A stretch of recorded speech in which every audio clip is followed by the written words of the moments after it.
Today at the Dietary Restriction Kitchen, we're going to make a classic holiday recipe, beautiful cookie, and that is Snickerdoodles.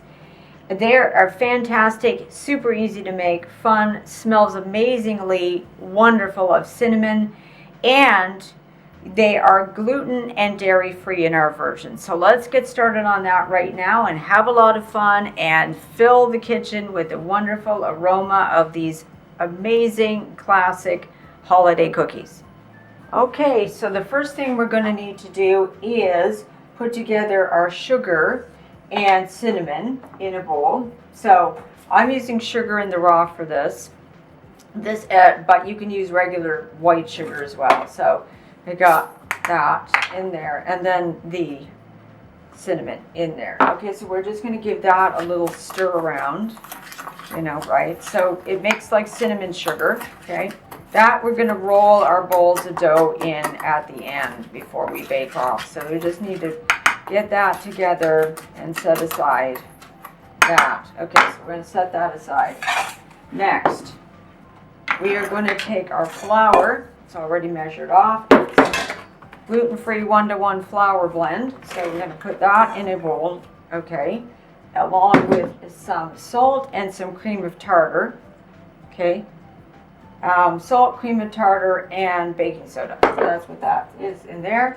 The full recipe can be found on the Dietary Restriction Kitchen website. I like to use a whisk. If you've been watching my videos, you know that I like to use a whisk. So I'm going to set that aside out of the way. So there, we're going to do the flour mixture. Okay. All right, we're going to set that aside. Now, I'm going to do the cream mixture. So we have some vegetable shortening here. Okay, so vegetable shortening. And we have some vegan butter. Okay, so it's like that. It is dairy-free and it's vegan. Okay, so dairy-free butter, use the term loosely. What I did is, it is now like 20 after 4 in the morning. I took this out before I went to bed last night because you need this to be softened, okay? And I softened my shortening in the microwave slightly, about 15 seconds after I got it off of the big block of it, right? So anyway, so there we go. The full recipe is going to be on the Dietary Restriction Kitchen website. The link will be in the description as always. Okay, and then we're going to mix that with sugar. Okay, so we're going to put those two. Don't worry that I'm using the same spoon that I did for the other. We're going to rub that together. Come on. This is always the fun part, right? I've got a spatula here too where you can use a knife. Get that, flick it off. So I'm going to mix that all together. This is a very easy recipe. Snickerdoodles is about as easy as it gets. When you're they're a great holiday cookie, whether it's for Christmas. I like them at Christmas, or if you want to do them at Thanksgiving or what have you. Again, anything like those cooler months. The holidays on the cooler months, right? So yeah, okay. And they're so super easy to whip up a batch. This version, of course, is dairy-free and gluten-free, so that's what's great about that. If you're like me and have dietary restrictions and you can't eat gluten or dairy, so okay. So it's going to be quite dry at this point, as you can see. It's kind of like, oh my gosh, that's just like almost like a dry mix. Not to worry, because we're going to add some eggs to that. Okay, so I'm going to do that right now. So we've got egg. Crack the egg right into it. We don't need to beat the eggs first. We just do that. So like I said, it couldn't be easier, right? You just need 3 bowls. Really, effectively, that's all you need. Don't need any special equipment for these. Move my sugar and the raw out of the way. Okay, so we got the 2 eggs. So that's going to make that a lot juicier, right? It's going to make it a lot more like wet. Yeah, so I'm just checking my recipe. I always have to look. I always think, don't they have like vanilla in the dough. They don't. This is actually quite a plain dough, if you think about it. I'm really gonna have to beat that good because I see shortening in there. You know, like kind of floating in there. It's a bit of a workout. Now, if you wanted to, you could probably take a electric hand mixer on low and mix it that way. But we're going to use some elbow grease today. Alright. Yeah, that's looking better. Yeah. It's that shortening that's tough to get out of there.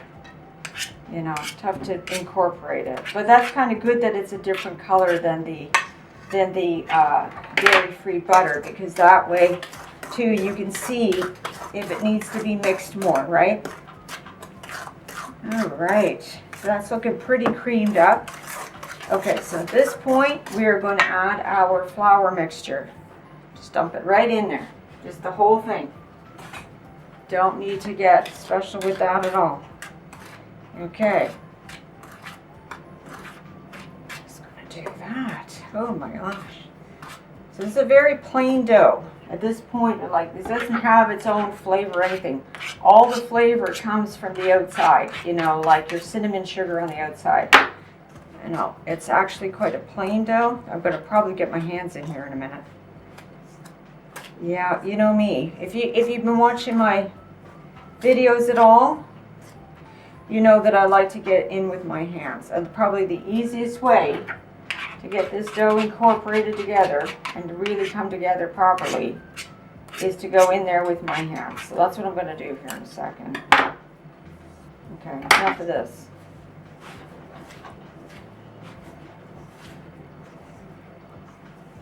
If this is not a dough, I'm going to get really sticky, as you can see. But it's coming together, right? I mean, you could, you know, spend ages with the spoon, but I'm just like, I know it's going to be faster if I do this. I'm kind of getting it in between, in my fingers, and then just sort of squeezing it together.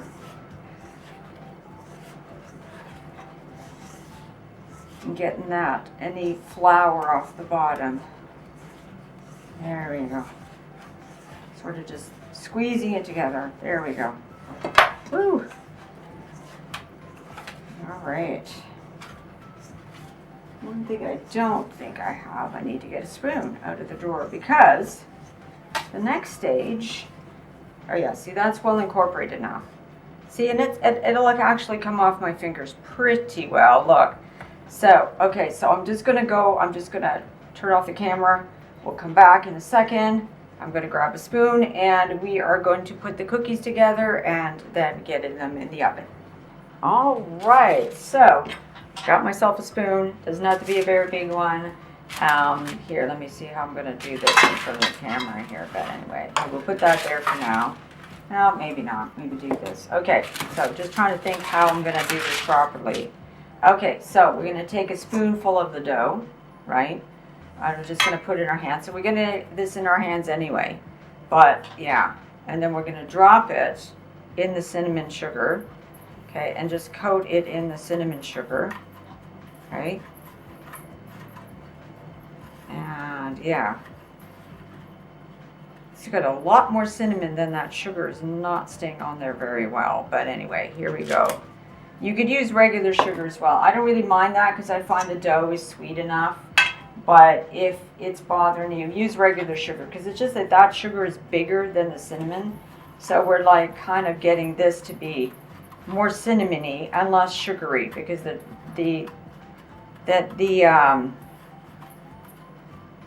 you know, the cinnamon is finer obviously than the sugar is. So yeah, so we're gonna get a ball, roll it up. Doesn't have to be like a perfect little ball, right? I mean, you can see my balls, my dough balls are a little bit more raggedy. I always start in the corners.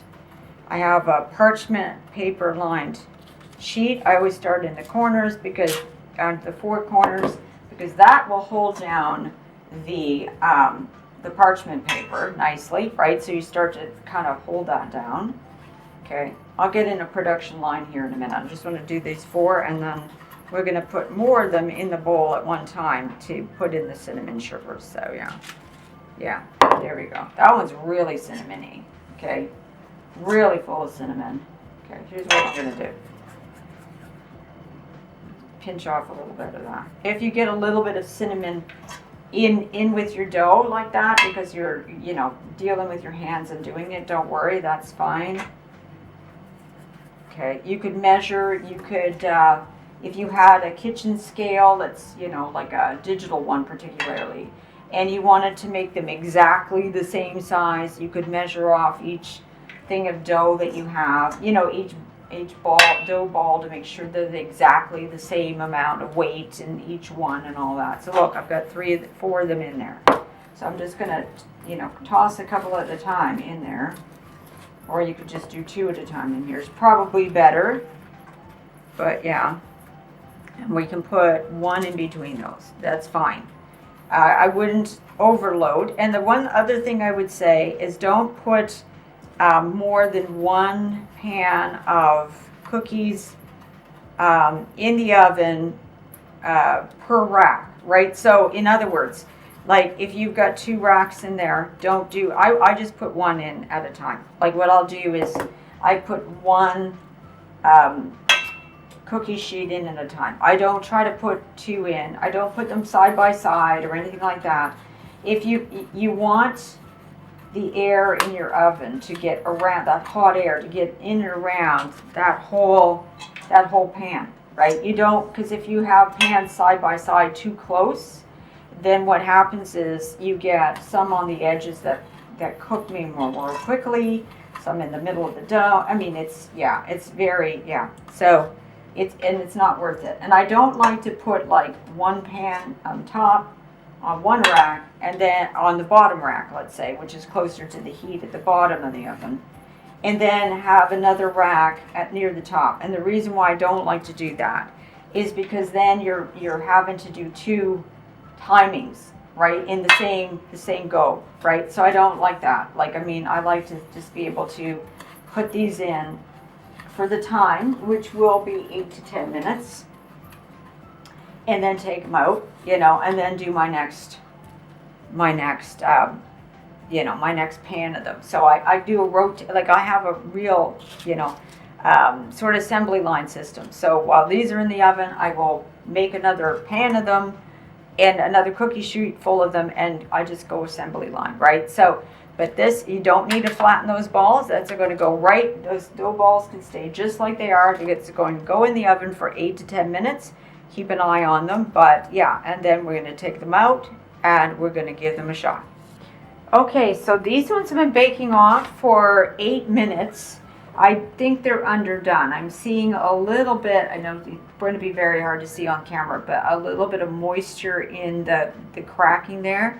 Also, you can see where they're touching a little bit. Not to worry, very easy to separate once you got them out. You just use the end of your spatula and do that. I'm going to toss these back in the oven for probably another minute and a half. So this is at the 8-minute mark. So yeah, as you can see, they've cracked open. You've got that nice finish. There's that one that was really super coated with the cinnamon. We're going to put them back in the oven just for that minute and a half, and then we'll take them out. All right, so I put them in for another minute and a half. And as you can see, that, I don't know if you can see, but it's not wet looking in the middle of those cracks that it's made on the top. So that's better. You have to let that cool on the pan for at least a minute or 2, because if you try to remove them to your wire rack right away or someplace like that right away, they're just going to fall apart. So really careful with them at this point. I would even give them like 4 or 5 minutes before trying to move them. The longer, the better, right? So, but you don't have to like wait all day. But I mean, the longer, the better, leaving them on there. Then remove them to a wire rack. I've got a set that just stacks up like that. So, and then we will give them a try in just a little while once they cool down a little bit more. All right, so as you can see, They look like this on the bottom. Okay, so yeah, very easy now to take them off the pan. And just look how easy this is to separate this. Boom, that's it. So if you do have a couple sticking together, they do usually come off very easily together. We're going to let these cool a little bit more. I've got another pan in the oven. Here, I haven't got that done well, have I? Okay, another pan in the oven. And I've just made another pan as well. So my production lines as well, and you could just use this again, right? Like if you get to this point, you don't have to have a new piece of parchment paper. You could just use the same old parchment paper. That'll be fine. So we'll let these cool off just a little bit more, and then we're going to give them a try. It's very hard to wait because they smell amazing. If you love the smell of cinnamon, you will love these. Okay, so let's give these snickerdoodles a try. I've just got one on the plate because as much as I like to devour a whole bunch of these this morning, it is before breakfast, so it is like not even 20 after 5 in the morning. So anyway, got them all done. Let's give it a try.